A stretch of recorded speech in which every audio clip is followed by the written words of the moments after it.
Si Sandro, nung nagsabi siya sa akin na gusto niya mag-artista, sabi ko,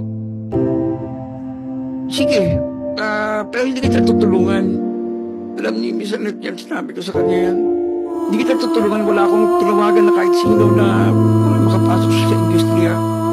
Nalaman ko na lang, nag-audition na siya.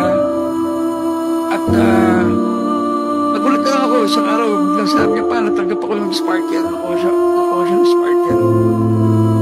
So, proud naman ako na pinagdaanan niya yung gano'n. Na alam ko, katulad ng ating mahal na Senador Robin Padilla, dumaan din sa kanyang, sa pagiging stuntman. Kahit na may coach siya, pagka may taping siya, sumasabay siya sa service, para walang special treatment. Ganun kababa yung loob ni Sandro. Very neat, very tahimik. At sobrang mahal niya talaga yung trabaho niya. Kaya talaga ako nasaktan nung kinuwento niya sa akin yung nangyari. Kasi para makita mo yung anak ko na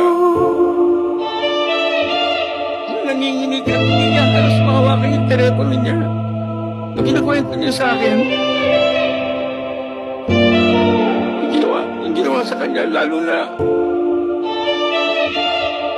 si Jojo Lones po, ang trabaho namin ni Sensa, walang matigas na pulis sa Matigas. Siya po yung headwriter namin at sobrang galang ko sa kanya, sobrang respeto ko sa kanya. Pag kami, mga events kami, ako pa yung wala lumalapit sa kanya. At Sir Jojo pa nga tawag ko sa kanya, hindi ba? Alam mo naman yan. Kaya, hindi ko talaga matanggap na nagawa niya sa anak ko. Yung isa naman, hindi ko naman siya kilala eh. Kaya ko naman siya nakilala nung nangyari ni yung incident. Pero, sobrang sama ako ng loob ko talaga kay Jojo Lones.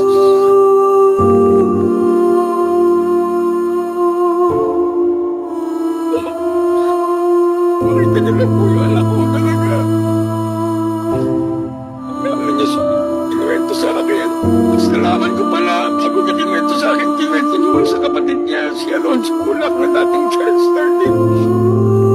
Sabi sa akin, Alonso, siya lang po yan yun na.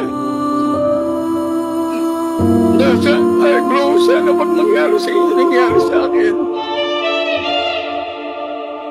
Sa kanya kasi ulo sinabi ni Sandro, yun nangyari. Kasi sa akin. Yun.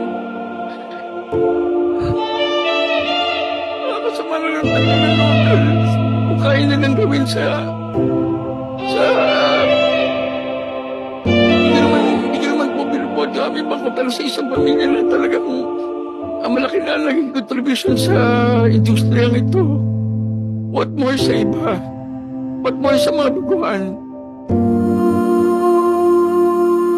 Hindi ko naman sinasabi talagang may ginawan sila na iba, pero di po ba kung nakaya na lang gawin sa isang pamilya na talagang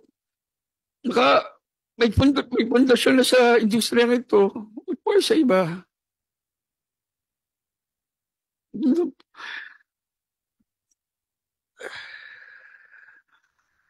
Tapos ngayon, binabaliktad pa nila yung sitwasyon.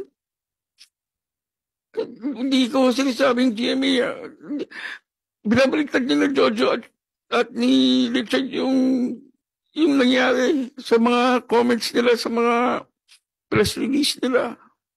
Yun lang, nakakasama na loob na kung sino pa yung may sala. Yun pa yung nagagawang magbaliktad na storya. Kahit sino naman sigurong ama or magulang, ganito rin ang mararamdaman para kay Sandro. Ngayon po, right now, he's undergoing counseling. Di po na magkita ng NBI, pero nandun po si Sandro ngayon sa NBI, sa Behavioral Science.